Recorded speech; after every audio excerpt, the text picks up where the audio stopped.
दीपावली आ गई है और त्योहार में ना शक्करपाले तो बनते ही बनते हैं।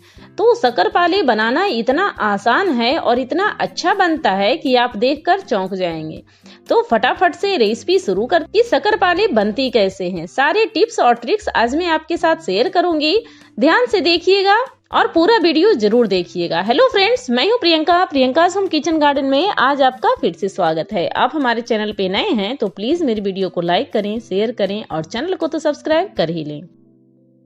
तो शक्करपाला बनाने के लिए सबसे पहले मैं यहाँ पर ले रही हूँ एक बड़ी सी परात और परात में मैं यहाँ पर डाल दे रही हूँ 2 कप मैदा। हमेशा किसी बर्तन या कटोरी से माप कर डालिएगा ना, तो आपकी जो क्वांटिटी है वो बिल्कुल परफेक्ट बनेगी और कहीं भी कोई गड़बड़ नहीं होगी। और इसमें मैं डाल रही हूँ 1 छोटी कप से घी और थोड़ी सी घी मैं बचा कर ही रख ली हूँ, पूरी घी मैं डाली भी नहीं हूँ। और घी और मैदा को अच्छी तरीके से कर लेंगे मिक्स, क्योंकि घी के साथ मैदा को अच्छी तरीके से मिक्स करना बहुत ही जरूरी है।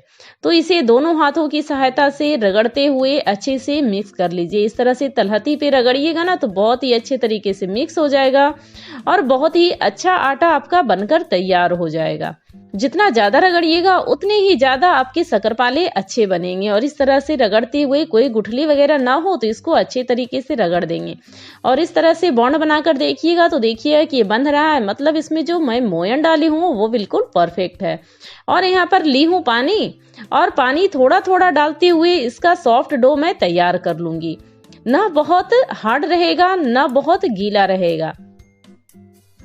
और इस तरह से थोड़ा थोड़ा पानी डालते हुए ना इसका आटा मैं तैयार कर ले रही हूँ। हमेशा एक बार में पानी कभी भी ना डालिए, थोड़ा थोड़ा करके डालिएगा, तभी पता चलती है कि कितनी पानी इसमें डलनी है। और इस तरह से देखिए आटा हमारा लगकर तैयार हो गया है और इसे मैं ना अब गोलाकार करते हुए इसे अच्छे से बैंड बना दी हूँ, गोल कर दी हूँ। और इसे ढककर मैं अब रख दूंगी थोड़ी देर सेट होने के लिए, क्योंकि जब भी आटा गूंथिए ना तो उसको सेट जरूर कीजिए, सेट होना बहुत ही जरूरी है। और देखिए ये सेट हो चुका है, 10 मिनट हो चुके हैं और इसे मैं निकाल कर यहाँ रखी हूँ। तो ये जो आटा है ना अब इसकी बारी है गूंथना। जितना ज्यादा अच्छे से ये मिक्स होगा उतना ही ज्यादा क्रिस्पी करारा हमारा शक्करपाला बनकर तैयार हो जाएगा। और इस तरह से बराबर इसको अच्छे तरीके से मिक्स करते रहेंगे। इसको बड़ी फर्श पे या स्लैब पे रखकर इस तरह से मसलना बहुत ही जरूरी है। जितना ज्यादा अच्छा से मसलेंगे उतनी ही अच्छी तरीके से इसकी चिकनाई बनेगी और जितना अच्छा से ये चिकना होगा उतना ही अच्छा इसके शक्करपाले बनकर तैयार होंगे। और अब लेंगी मैं एक बेलन और बेलन की सहायता से ना इसकी मोटी रोटी बनाकर तैयार करूंगी। जो पिज्जा बेस होता है ना उतनी ही मोटी बनानी है, बहुत पतली भी नहीं बनानी है, बहुत मोटा भी नहीं बनाना है। जो पिज्जा बेस बनकर तैयार हो जाता है तो फूली फूली इतनी मोटी रहती है ना, बिल्कुल उतनी ही मोटाई होनी चाहिए, न ज्यादा होनी चाहिए न कम होनी चाहिए। और इस तरह से देखिए इसकी मोटाई उतनी ही है ना, बिल्कुल इतनी ही होनी चाहिए। और क्योंकि बहुत मोटी रखिएगा तो वो अंदर तक पक नहीं पाते हैं और पतली रखिएगा तो फिर वो बहुत छोटी छोटी बनेगी।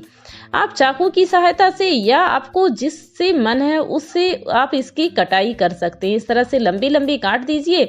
मुझे ना पिज्जा कटर से काटने में बहुत ही आसानी लगती है तो मैं हमेशा पिज्जा कटर से ही काटती हूँ। इस तरह से काट दी हूँ सारी लंबी लंबी में और अब चौड़ाई में भी इसको काट देती हूँ तो बहुत ही जल्दी कटता है। और सभी एक समान मात्रा में काटिए तो बहुत ही अच्छे तरीके से। और देखिए इस तरह से उठाइएगा तो सारी गोलियां इस तरह से बनकर तैयार हो जाती हैं ना, बिल्कुल चौकोर, लंबाई मोटाई चौड़ाई बिल्कुल स्क्वायर शेप में बनकर तैयार हुई है। तो इसी तरीके से आपको भी बनाना है, इस तरह से बिल्कुल चौकोर होना चाहिए और बहुत ही अच्छा बनता है। और इसको मैं चाकू की सहायता से इस तरह से नीचे से छुड़ा लेती हूँ और सभी को प्लेट में इस तरह से रख देती हूँ। अब बारी आती है खास टिप्स की जो बहुत ही जरूरी है और बहुत जरूरी करना ही है। तो यहाँ पर मैं आधी चम्मच ली हूँ मैदा, बहुत थोड़ा सा ली हूँ और इसमें छिड़क दी हूँ। सारे जो गोलियां काट के रखी थी उसके ऊपर इसको मैं छिड़क दी हूँ और इस तरह से परात को हिलाते हुए सभी गोलियों में अच्छे से कर लेना है मिक्स, क्योंकि थोड़ा देर भी ये रहे ना तो वो चिपके नहीं, ये बहुत ही जरूरी है।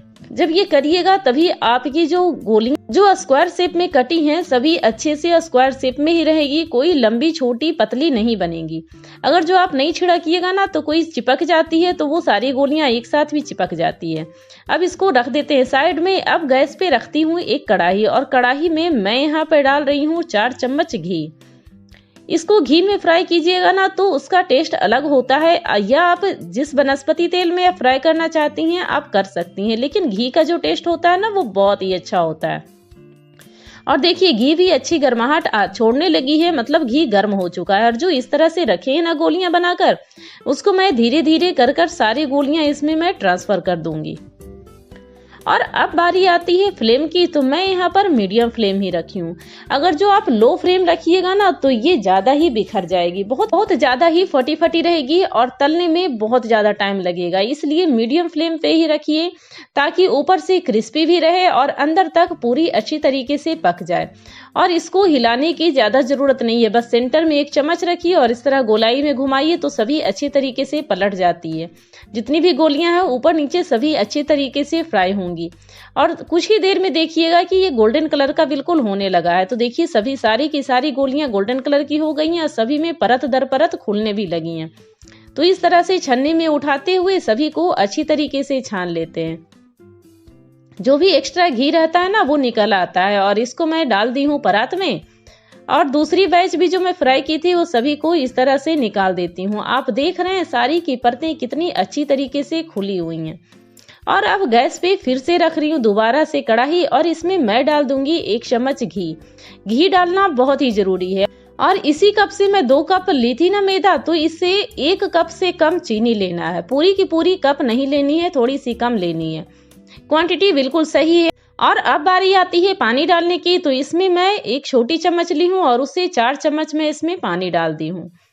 4 चम्मच ही पानी डालिएगा। और स्वाद के लिए मैं इसमें डाल दी हूँ कूटी हुई 2 इलायची, और सभी को अच्छे से कर लेंगे मिक्स। अभी इसका फ्लेम बिल्कुल हाई है और हाई फ्लेम पे इसको चीनी और पानी को अच्छी तरीके से मिक्स होने के लिए छोड़ देंगे।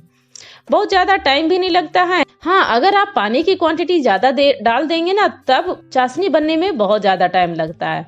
वैसे थोड़ी सी पानी डालिएगा तो फटाफट से चाशनी बनकर तैयार हो जाती है। और इस तरह से हिलाते हुए देखिए इसमें झाग बनने लगा है। और झाग बनने लगे तो समझ जाइए कि ये चाशनी बिल्कुल परफेक्ट बनकर तैयार हो गई हैं। और जो शक्करपाली मैं फ्राई करके रखी थी सारी क्रिस्पी हैं, सभी की परत दर परत खुली हुई हैं। और उस शक्करपाले को बिल्कुल इसी स्टेज पे मैं इसमें चीनी में मिक्स कर दूंगी। जो चाशनी बनी है ना अच्छी खासी, जब जमने लगे तभी इसमें डाल दीजिएगा।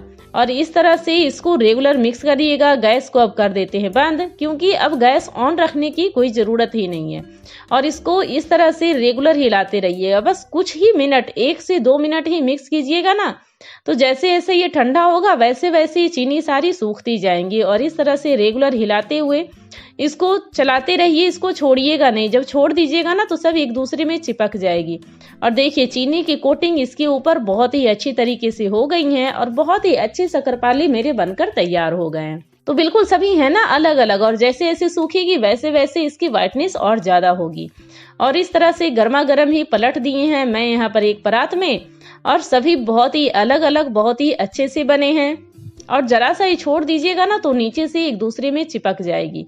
और देखिए बने हैं ना क्रिस्पी करारे बहुत ही अच्छे शक्करपाले, ऊपर से हार्ड अंदर से सॉफ्ट, बहुत ही अच्छे शक्करपाले अपने बनकर तैयार हुए हैं। आप भी बनाइएगा जरूर इस दिवाली पे, और कमेंट करके बताइएगा कि आपके शक्करपाले बने कैसे हैं, क्योंकि इस दिवाली तो इस रेसिपी बनानी बनती है। बहुत ही जल्दी बनकर तैयार हो जाती है और बस कुछ ही सामग्री से बनकर तैयार हो जाती है। तो फटाफट से आप अपने किचन में जाइए और शक्करपाला बनाना शुरू कर दीजिए। वीडियो के लास्ट तक बने रहने के लिए आपका बहुत बहुत धन्यवाद। Thank you friend, thanks for watching.